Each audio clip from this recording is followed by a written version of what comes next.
Ecoanalítica. Balance del mundo económico. Con Román Losinski. Y como les decía, Asdrúbal Oliveros, economista, socio director de Ecoanalítica. Asdrúbal, muy buen día, ¿cómo estás? Buenos días, Román. Un saludo para ti y para todas las personas que nos escuchan a esta hora y contento de regresar Sí, nuevamente. igual para nosotros, valioso tu aporte. Asdrúbal, yo antes incluso Muchas de hablar gracias. de temas domésticos, caramba, es que llama la atención ver cómo la inflación está siendo un tema en el mundo, y cuando digo en el mundo, no es nada más Estados Unidos, es que estamos hablando de la economía más sólida de la Unión Europea, que es la alemana, que ya registra una inflación interanual de 7,9%. ¿Esto qué impacto va a tener en el resto del planeta? Es decir, lo que ocurre en Alemania, en la Unión Europea, en Estados Unidos, ¿qué impacto tiene en el resto? No, de hecho, Román, efectivamente, la inflación hoy es un problema global, Sí. ¿no? Digamos que ahí se juntaron varios aspectos, temas estructurales que vienen de larga data de la crisis del año 2008. Luego vino el tema del COVID. Luego la invasión Rusia Ujú, a ujú. Ucrania. Todos esos factores trastocaron la dinámica económica, tanto del lado de la oferta como del lado de la demanda, Ujú. y eso provocó entonces que tengas un fenómeno global. Está Estados Unidos, obviamente, que tiene unos niveles de inflación inusitadamente altos para los que traía, luego Europa, los mercados emergentes. Si te vas por América Latina, que es nuestro patio, pues obviamente vas a ver cómo la tasa de inflación antes del COVID se movía en un rango entre 2 y 4%, es anual, estamos hablando de cifras anuales, y luego en este momento esa tasa está entre 9 y 12%, dependiendo de los países, ¿no? O sea, fíjate lo que significa para los países pasar de 2,4 anual a 9,12 anual, es Sí. muchísimo. Entonces, es un tema que, en primer lugar, encarece, pues, el costo de vida en esas sociedades. Eso, por supuesto, genera tensiones internas. Esas tensiones internas también puede tener impacto en lo político, y eso te explica muchos resultados que pudiéramos llamar antisistema que ves en muchas de las elecciones que se han realizado alrededor del mundo. Tiene efectos también en la cadena de suministro, los productos Sí. se encarece probablemente los temas de importación. Tiene inestabilidad también, Román, en términos de las monedas, porque, bueno, sobre todo en economías emergentes, hablo de América Latina, toda esta inestabilidad que ves en precio se traslada también a sus monedas y genera inestabilidad cambiaria. La respuesta de los bancos centrales ha sido aumentar las tasas de interés, es el mecanismo que tienen un poco para meterle freno a la demanda y tratar de que la inflación baje. Eso, por supuesto, tiene efectos recesivos, es decir, digamos que puede frenar el consumo, puede frenar el crédito, puede Ujú. frenar la inversión. Entonces, bueno, las consecuencias es que el mundo probablemente vaya a una recesión global, bueno, con todos estos impactos que ya hemos comentado brevemente. Eso en el mundo, Asdrúbal, pero en el caso muy particular de Venezuela, ¿cuál puede ser el efecto? Porque nuestra economía ha ido, es como un caso aparte, ¿ah? Totalmente. Nuestra economía es asincrónica. Eso. Nosotros no estamos en el ciclo que estamos viendo. Más bien estamos en un ciclo contrario. Es decir, nosotros venimos de una hiperinflación. Nosotros en el año 2018-19 tuvimos tasas mensuales de 3 dígitos, que era Ujú. una locura. Y en este momento, a pesar de todo lo que ha pasado, la inflación ha cedido. Es decir, sigue siendo problemática, sigue siendo una inflación entre las más altas del mundo. Estamos en este momento, creo que en el tercer lugar, si no me falla la memoria, Ujú. pero no es lo que teníamos hace 2 años, ¿no? Ya. Para que tengas una idea, nosotros hace 2 años, en un mes, teníamos inflación de 200%, y en este momento la inflación anual está por debajo de 150%. Ujú. Entonces, digamos que en nuestro Ujú. contexto, los niveles de inflación hoy son diferentes, sigue siendo un problema, preocupa a la gente, le genera nerviosismo, Ujú. pero no estamos, lo que quiero hacer es la comparativa, que nosotros no estamos en el ciclo 18-19, es decir, nuestra inflación anual cedió un poco.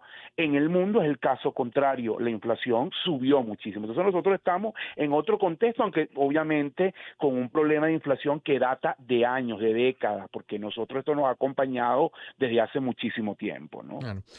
Mencionabas ahora las monedas y el impacto de la inflación en las monedas. Asdrúbal Oliveros nos acompaña a esta hora.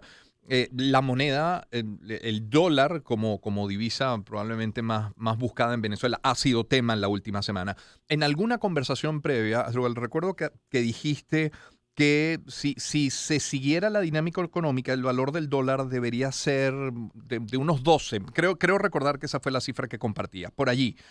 Bueno, esta devaluación de la semana pasada en alguna medida es una buena noticia porque sincera la economía, no lo es porque va a tener un impacto en la inflación. ¿Cómo evaluar lo que pasó hace una semana? Sí, bueno, tiene costos-beneficios, Román. Yo creo que obviamente los costos son un poco superiores, ¿no? Al final, como tú lo has señalado, esta devaluación tiene una consecuencia, ¿no? Y es un poco que vas a ver una presión en los precios. Ya nosotros incluso lo vimos.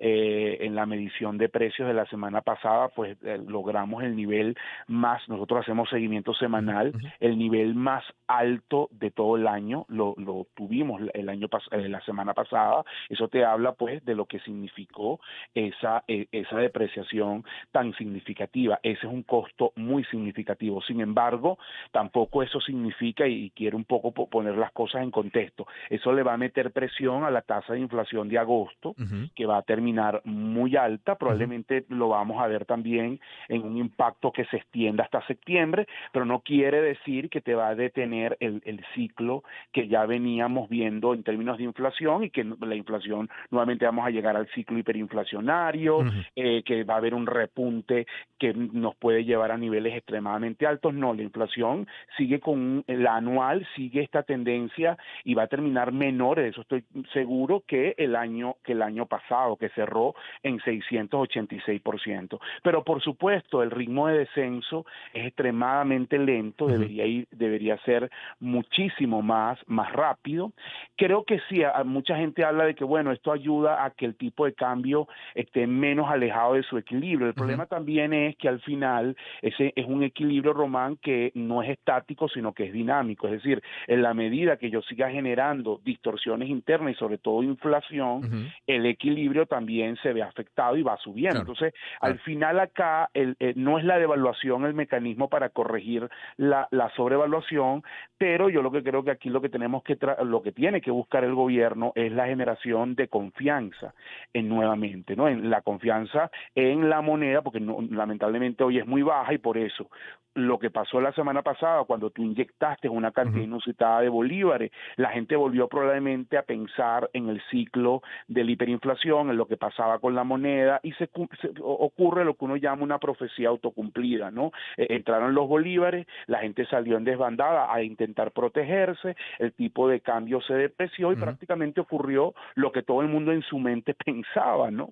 Entonces creo que lo importante acá es cómo se restablece los niveles de confianza, porque obviamente el Estado tiene que gastar, el Estado tiene que meter dinero en el sistema, el Estado tiene que mejorarle los sueldos y salarios a sus empleados. O sea, no tiene sentido que tú tengas unos empleados con sueldos muy bajos porque tú no vas a depreciar el tipo de cambio. Eso no puede ser. Por eso a mí, la verdad que no estoy para nada de acuerdo con quienes culpan a los maestros de esto. No es que como le pagaron a los maestros, subió el tipo de cambio. No hay que pagarle. El tema es que tú tienes que generar un sistema donde los pagos que haga el Estado no generen una inestabilidad cambiaria. Ese es el tema, porque eso es como pretender resolver el problema del sobrepeso no comiendo. Es decir, no, bueno, vas a rebajar porque te dejaste de comer totalmente nada. Bueno, ok, a lo mejor rebaja, pero que generas un desequilibrio total en tu organismo. El paralelismo es válido, ¿entiendes? Entonces yo sí creo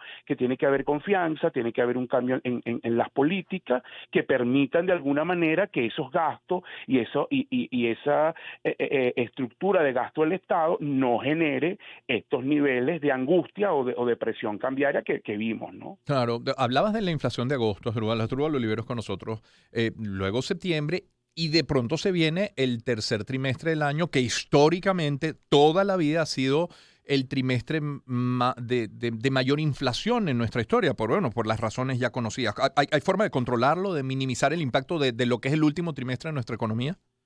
Sí, mira, yo creo que es muy importante la planificación entre Banco Central y Ministerio de Finanzas. Yo creo que el gobierno ya debe tener claro cómo va a ser la ejecución de gasto de aquí a cierre de año.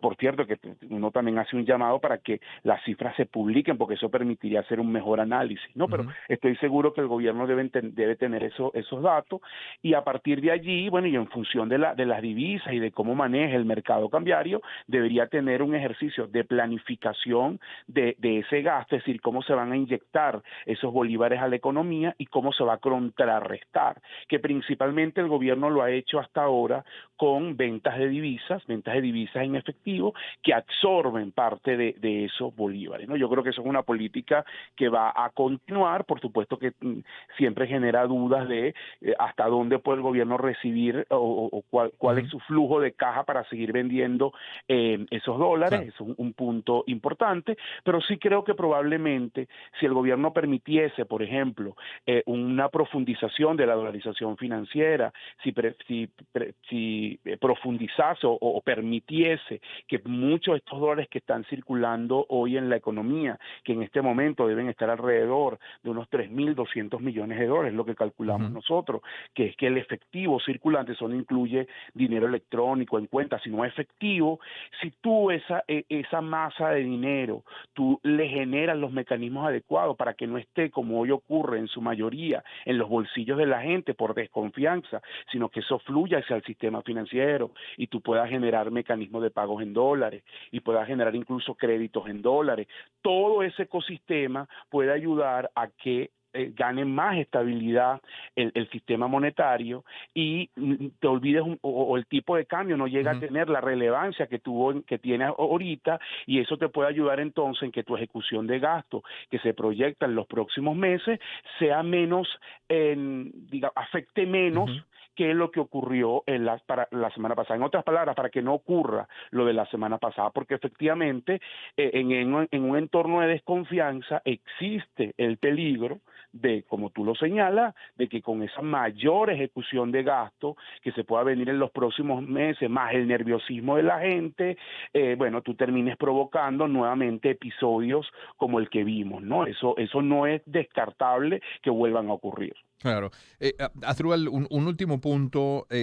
Hay una enorme expectativa porque se retomen las relaciones, entre ellas relaciones comerciales con Colombia. Eso a todas luces parece una buena noticia para los empresarios y los ciudadanos de ambos países. ¿O no? Es decir, ¿qué habría que tener cuidado en lo económico para que no se vean afectados precisamente esos consumidores, los ciudadanos y los empresarios de uno y otro país?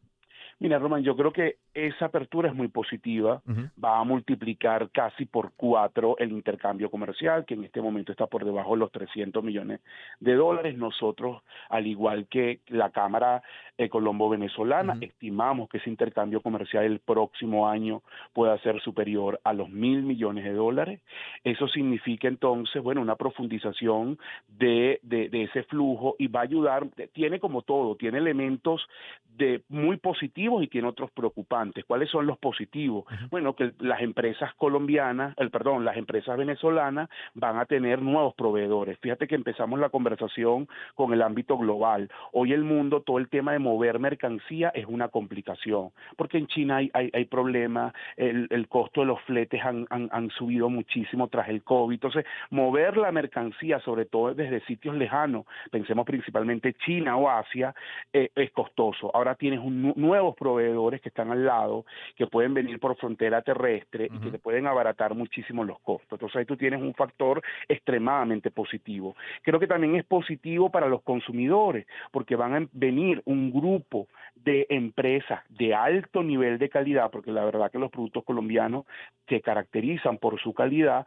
que va a aumentar la oferta y que va a ser, pues, para el consumidor una nueva fuente de obtener productos buenos y a lo mejor accesibles. Entonces creo que también también ahí hay un efecto positivo para eso, ¿no? En tercer lugar, un nuevo mercado para que empresas venezolanas que han venido experimentando la exportación coloquen sus productos en Colombia. Entonces también eso es un elemento positivo. Entonces yo te diría que esas tres cosas creo que son muy importantes. ¿Cuál es el desafío? Lo que a mí me preocupa, bueno, que obviamente las empresas venezolanas tienen la problemática que aquí en este programa hemos descrito a lo largo del tiempo. Eso hace que su capacidad de competir sea muy limitada y entonces allí digamos que bueno, esas empresas colombianas le resten mercado a las empresas venezolanas. Eso es un desafío importante, es parte de la competencia, ¿no? Entonces eso también hay que verlo, pero en el balance creo que va a ser muy positivo